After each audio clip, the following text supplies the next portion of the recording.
Well, let's talk about this pedal board. Okay. What's all going on here? The Well, mothership. The mothership is recently built. So this, I've had a couple boards that's built up to this point. So this is like a souped up version of what I had last. And XTS put this together for you? Yeah, XTS here in Nashville built this guy. Yeah, those guys are great. Okay, so in front of everything is all of this. So I've got this cool sustain pedal, the plus sustain. Yeah. It's really nice. I just love the way that feels. Right. And that way you can do kind of halfway is really nice.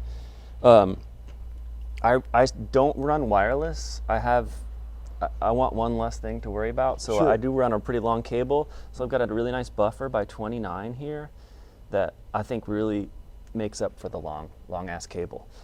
So I'll click that on. And then I've got this Origin Effects compressor on basically all the time, just barely doing something. Sure. It just feels right to me. And then everything goes into the gig rig. There's a lot of stuff on top here. You might not be able to see. Oh man. There's some stuff underneath. Yeah. So I've got a fuzz, a Fender fuzz, a Phase 100, a Jam Retro Vibe, Source Audio Spectrum, a Jam Tube Screamer, and the Durham Sex Drive, which I've used for years. And then up in front of I use this H9 for like pitch shifting and stuff. This H9 is basically for ambient stuff at the end. Wow. I'm experimenting with this. This is a really nice distortion the tube distortion by Kingsley. Huh. The Harlot. I think a lot of people use the Page. I've seen a lot of people using the Page. This is like a Page but with more gain. And I'm experimenting with having different distortion going to each side of the stereo rig. So that's a work in progress. Sure. And then here's an analog delay by Jam that's really fun because you can store presets.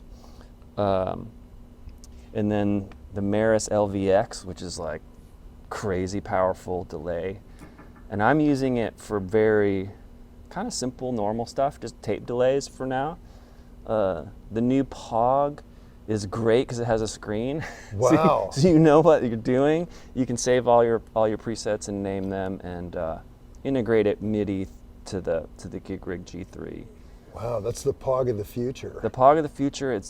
I was like hesitant to get it, and then I was like, man, just to have the screen and be able to know I'm on the right preset. Right. All that stuff. Because I do use octave effects here and there. This is the newest pedal I bought. The Chroma console. Have you played through this thing yet? No, I've Okay. I've never seen a lot of this stuff. Okay, cool. So the Chroma console, the guitarist in Nathaniel Rateliff's band was using one, and I'm like, how's he getting his cool phaser? Sounds so good. And I guess it's this thing. So it's a multi-effects box, but it's sort of set up like a piece of vintage gear where there is no screen. You kind of have to feel there's 4 different units. I could spend an hour talking about this thing, but I'm using it for very traditional stuff right now, like just a tremolo and a phaser. And the doubling effect, actually, the stereo doubling effect, is really useful. On the new record, I did a lot of like clean guitars that I doubled and triple tracked. And Jim has been wanting to play less guitar sometimes, so like I'm trying to find ways to have a fuller thing behind him. If he's gonna set his guitar down, I kind of need to cover a lot of shit. So Sure. I'll use the doubler on that. But that's the super quick rundown. There's a wah, there's a couple expressions. This one, just so I can like have a wall of reverb and then just pull it back. Okay. And this one is connected to the Pog, but I haven't even really used it yet. Okay, since you've given us a quick overview of it, now could you just show us some of the key sounds you're using live? Sure. Some of the newer things is using an envelope filter, but using it in a pretty subtle way. So I think on this sound, you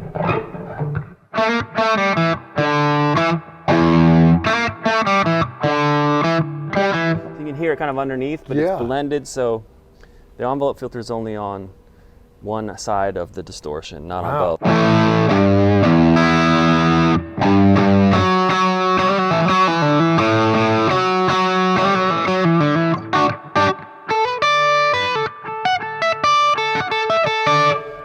Yeah. I'm a fan of that sound. That's Yeah, pretty sounds cool, great. right? And what drive are you getting right there, or is that just That's the I run mostly I run clean amps. Wow. And just that way you gotta have control and you can go completely clean. Yeah. There's been a lot of times where I need that variety. I need to be able to be super clean, giant guitar, and then heavy. Yeah. So all the dirt is coming from. So what was that overdrive right there? That was the Jam Tube Dreamer. God, it sounded great. Yeah, and the Spectrum from Source Audio kind of mixed together in a parallel way. So do you have your gig rig set up for specific songs? Right now, I just have 3 banks. The last pedal board I had 2 banks of, well, I guess there's 14 switches. So I kind of use it like a MIDI pedal board inside of itself. It's not like I put a set list in and like, Right. you know what I mean, verse, chorus. That I haven't gotten to that point. Basically, I have like bank 1 and 2 are all the songs before this new record, and bank 3, I'm trying to keep all the new songs onto bank 3, so I'm not like pushing through. It's Yeah. like the idea is like it's a complicated thing, but I want it to create a simple experience. Sure. Does that make sense? Yeah, no, absolutely. Because in the heat of battle, you don't really have time to jack with all that stuff. You exactly. Just wanna play. And then like since I have all this stuff here and not in a rack, if there's something wrong with the POG or it's on the wrong preset, I can just reach down and put it where I want it, Yeah. which I like. But I love being able to create like a big giant additive thing where I've got all the pedals going and I hit one pedal and it all goes away. Right. It's like, once you have that, it's kind of hard to go back to like, Right, turning 16 things off. Yeah. So that's the idea with this board. And I think it's pretty future-proof. Like as soon as I got the Chroma console, I was like, well, maybe this could have been a little smaller. But that said, it's like, I still like using there's some things that are analog that for me, I haven't found things that are as fun.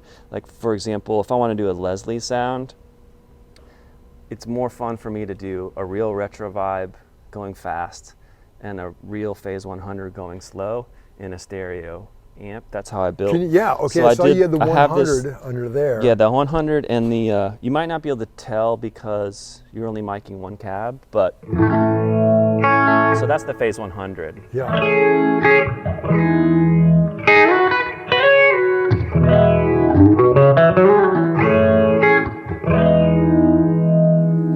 Sounds like something's rattling in there. But, so I have that blended with a fast retro barb to kind of be like, the fast spinning and then the slower spinning part. Yeah. So like to me, I enjoy that.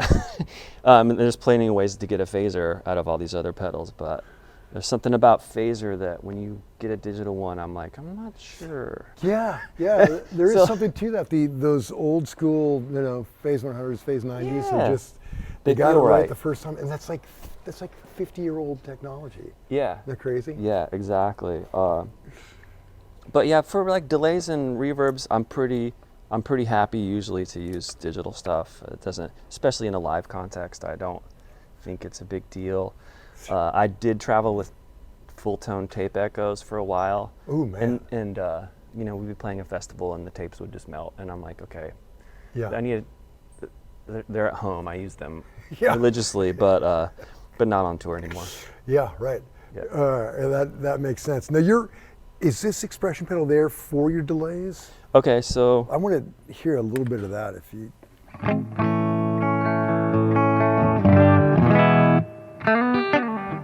So right now I have the H9. So a lot of time in between songs we'll leave a bit of like an ambient wall of sound.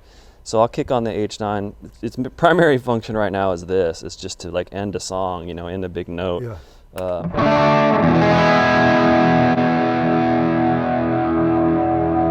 I can just kind of leave that, grab a guitar, and then and then I can fade it out as someone else is ticking in the next song. Oh, that's great. So it's like scene transition. Yeah, and this is a kind of a cool.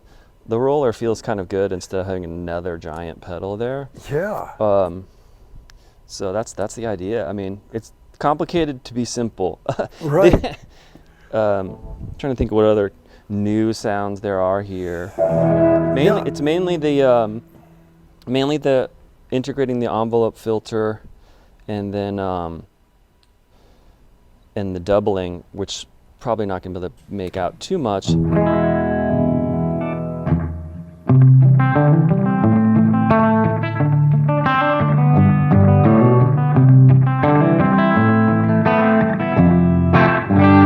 that the doubler there? So that's actually the doubler, and the was the delay llama just on a slab. Okay.